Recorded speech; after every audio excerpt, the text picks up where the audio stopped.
బాగి కోల్కతాకి తన గతం తెలుసుకోవడానికి వెళ్తుందనుకుని మనోహరి బాగిని ఫాలో అవుతూ కోల్కతాకి వెళ్తుంది. ఇక అక్కడ బాగి అనాథాశ్రమానికి వెళ్ళి అక్కడ బయట కూర్చొని వెయిట్ చేస్తూ ఉంటుంది. మనోహరి కొంతమంది రౌడీలను ఆ ఆశ్రమం దగ్గరికి పిలిపిస్తుంది. బాబ్జీ కూడా తనతో పాటు ఉంటాడు. ఇక అప్పుడు ఆ రౌడీలతో మీరు ఒక అమ్మాయిని కిడ్నాప్ చేసి చంపేయాలి, బాడీ ఎవరికి దొరకకూడదు అని చెప్పి మనోహరి ఆ రౌడీలకు చెబుతూ ఉంటే పార్టీ ఎవరో చూపించండి మేడం అని చెప్పి వాళ్ళు అంటూ ఉంటారు. అదిగో అక్కడ కూర్చొని ఉంది కదా ఆ అమ్మాయి అని చెప్పి మనోహరి ఆ రౌడీలకు బాగిని చూపిస్తూ ఉంటుంది.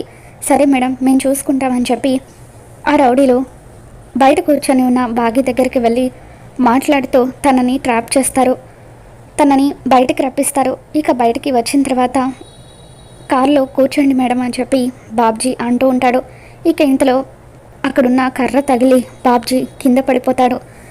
బాబ్జీ కింద పడిపోవడంతో నువ్వు నువ్వు అని చెప్పి ఆరుని చంపిన బాబ్జీ అని బాగి గుర్తుపడుతుంది. తన మొహానికి కర్చీఫ్ కట్టుకుని ఉండడంతో ఆ కర్చీఫ్ని లాగి బాబ్జీ ఫేస్ చూసి బాగి ఒక్కసారిగా షాక్ అవుతుంది. నువ్వు ఆరు అక్కని చంపిన బాబ్జీవి కదా అని చెప్పి బాగి అతని కాలర్ పట్టుకొని నిలదీస్తూ ఉంటే రండిరా అంటూ బాబ్జీ రౌడీలను పిలుస్తాడు. రౌడీలందరూ కలిసి బాగిని బలవంతంగా కారులో ఎక్కించుకొని కిడ్నాప్ చేసి తీసుకెళ్ళిపోతూ ఉంటారు. ఇక మనోహరి తన మొహానికి చీర కొంగుని అడ్డం పెట్టుకొని ఆనందంగా బాగి కిడ్నాప్ అయితే చూస్తూ ఉంటుంది.